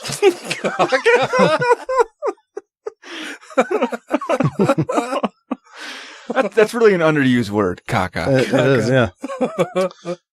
Marcel Proust said, "The real voyage of discovery consists not in seeking new lands, but seeing with new eyes." The translation: "Safari trip to practical evaluation. To locals, new, but really with new eyes." You are getting better at your Trump impersonation too. Oh, thanks. Maybe it's because I've done a million of these already. That one, eh. Got one more for us? Yeah. Make it the second best. Maybe two. All right. There's one that I thought I was looking for, but okay. All right. So this one's from Carl Sagan. Just the fact that some geniuses were laughed at does not imply that all who are laughed at are geniuses. They laughed at Columbus. They laughed at Fulton. They laughed at the Wright brothers. But they also laughed at Bozo the Clown. He's a fucking genius. The translation: "Honesty just said, some may not be the cause of pride. Columbus laughed. The laugh, it's Fulton. The laugh for the Wright brothers. But the laugh them, bozo."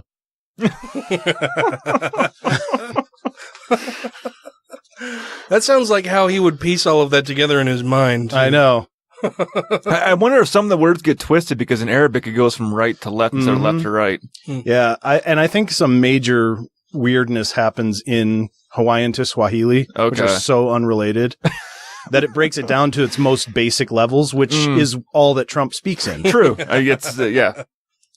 Okay, well, I'll finish with this one. I do have other ones, but we'll move along. We got more shows. This one's from Charles Kettering. "An inventor is simply a fellow who doesn't take his education too seriously." The translation: "I was cheating just with her fisherman."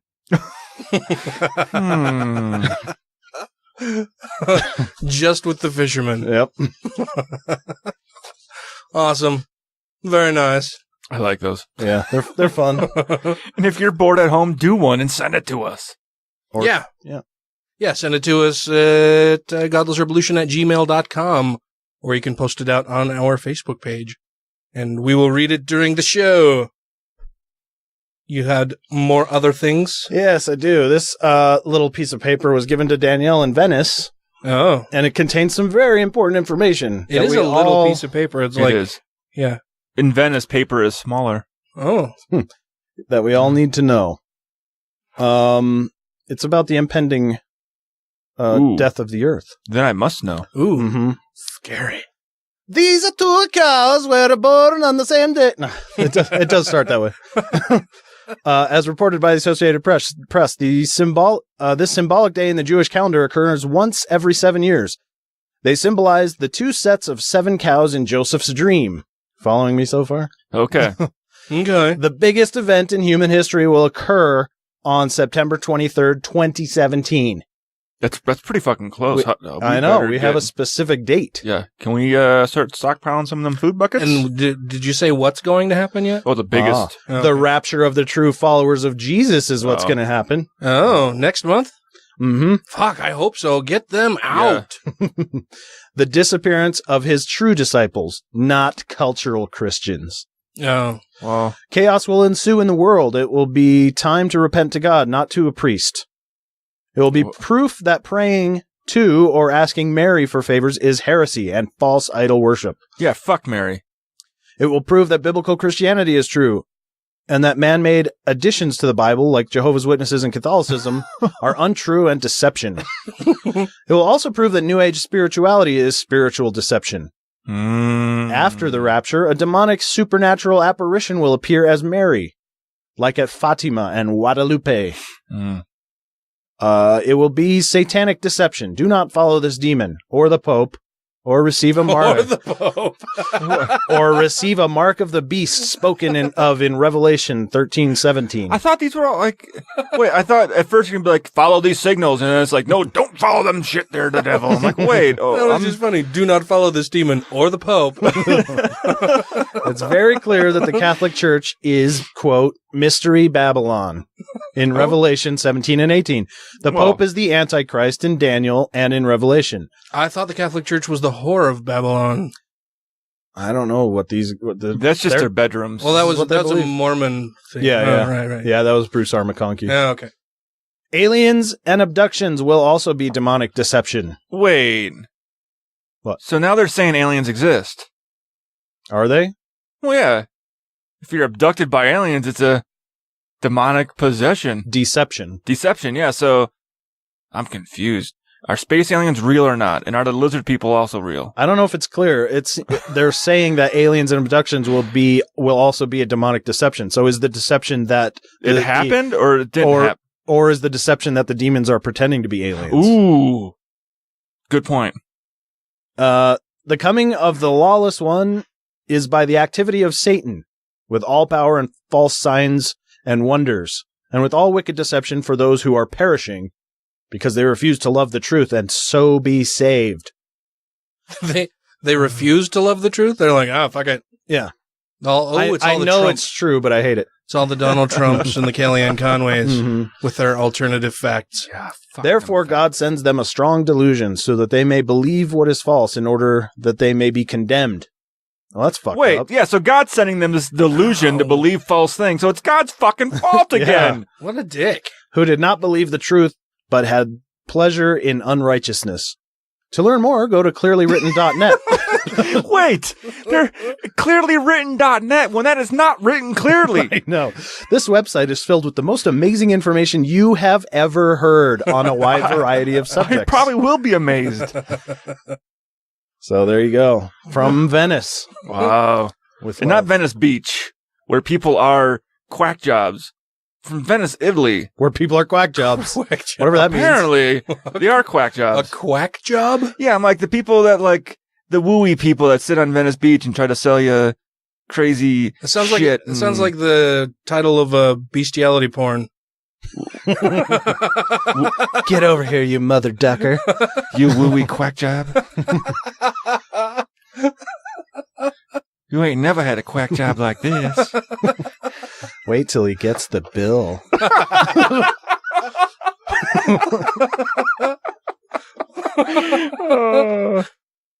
Hello, I'm Lloyd Evans. I'm a former Jehovah's Witness. I'm the author of The Reluctant Apostate and senior editor of jwsurvey.org, and you are listening to The Godless Revolution. I think it is really important to recognize, as has been said, that science does not make it impossible to believe in God. It just makes it possible to not believe in God. And that's really important, because until you had science, everything was a miracle.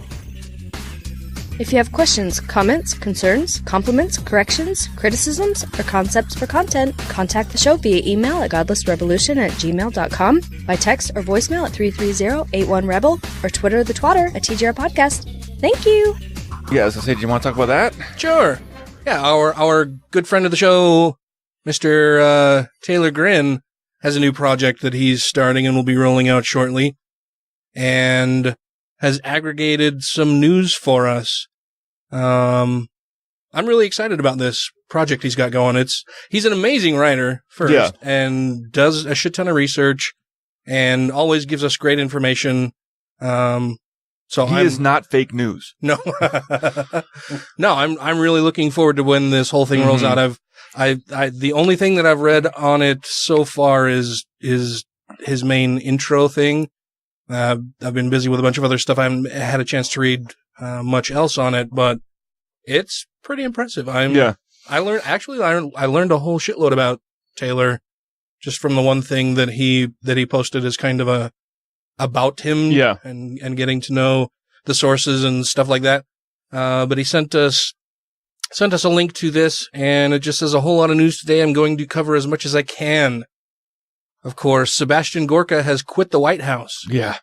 It's uncertain whether this is because he has links to a Nazi party and the White House was trying to distance themselves from him in the wake of Charlottesville, or it could be the fact that his PhD was probably from a mail-in university. Maybe it was because he was fired from the FBI. Regardless, good riddance. Get the fuck out of there. He shouldn't have quit.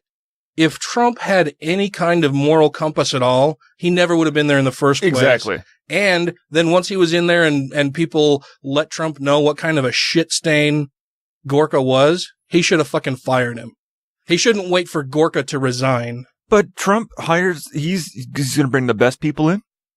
I know all the best people. Yeah. Dude, if I was Trump, I'd be like, you got to be fucking kidding me. I am not going to sit here and say Gorka a bunch of times every day. No, we're not hiring him. I don't even know if he can say Gorka. That sounds like the noise he would make when getting in or out of a chair. Oh, I thought you were going to say when he orgasms. Gorka. From a duck. In other news, Trump has pardoned disgraced former Sheriff Joe Arpaio. So the pardon actually happened? So really the example that he set here is if that you're a racist fuck. Yeah, if you're a racist fuck and want to break the law, go ahead and do it and I'll pardon you. If you want to break the law against minorities in this country, sure. This is what Trump has been saying in every way possible since the beginning. Yeah. Well, and Taylor says that this has raised deep concerns among some experts as it will considerably weaken the checks and balances of the Constitution, as Arpaio was convicted of contempt of court for disobeying in order to cease unlawfully targeting Latinos in his hunt for illegal immigrants. Yeah. And Trump, that's what Trump pardoned him for, is for hunting down illegal immigrants and breaking court orders, and Trump pardons him for that. Pardons him for doing something specifically and explicitly fucking racist. And all this really does is give a signal to all the other sheriffs out there that want to do shit like this, but no, it's fucking illegal. Like, hey, if I do this, I'm on Trump's side. Guess what? He'll probably pardon me too for doing fucking good work. Yeah, he's providing even more cover for racists. After saying that there are good people on both sides. And then not saying it because he didn't say it in Arizona. He quoted himself in Arizona, but he changed the quote to make it not as bad. Yeah, during his fucking bullshit rally. Trump has also signed a memo today. I saw this breaking and just as I was getting off work today at 4:30. Signed a memo banning transgender Americans from serving in the armed forces. This, of course, follows his fucking Twitter announcement that he was going to do this. And no one else knew that was going to happen. Yeah. That he just was sitting on the toilet one day and thought, I really don't want to have to share this toilet with anybody else that I don't know, because who knows what they're going to be doing. However, he has given Defense Secretary Mattis considerable discretion in executing this ban. The ban is a reversal of policy Obama set last year that would have integrated transgender Americans into the services openly. An estimated 2,000 to 11,000 active duty and reserve troops are transgender, according to a 2016 study by the Rand Corporation. Well, and the really fucked up thing is there was Trump wanted not an investigation, but a study done on what are the effects of transgender troops in the military, how much they're costing, all that kind of stuff. It's supposed to be a 6-month long thing. He didn't wait a month and a half to say, well, fuck the study, we're just going to get rid of them. Yeah.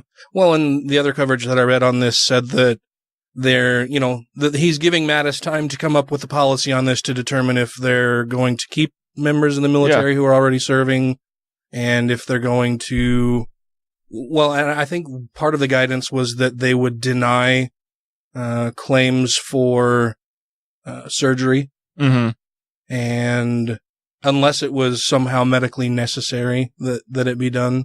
It's just, it's a complete clusterfuck. Yeah. But does this make it so Mattis can say, well, guess what? I don't mind transgender troops serving, and neither do the other generals, so we're not going to do this. Well, this will show us for sure what kind of person Mattis is. Yeah.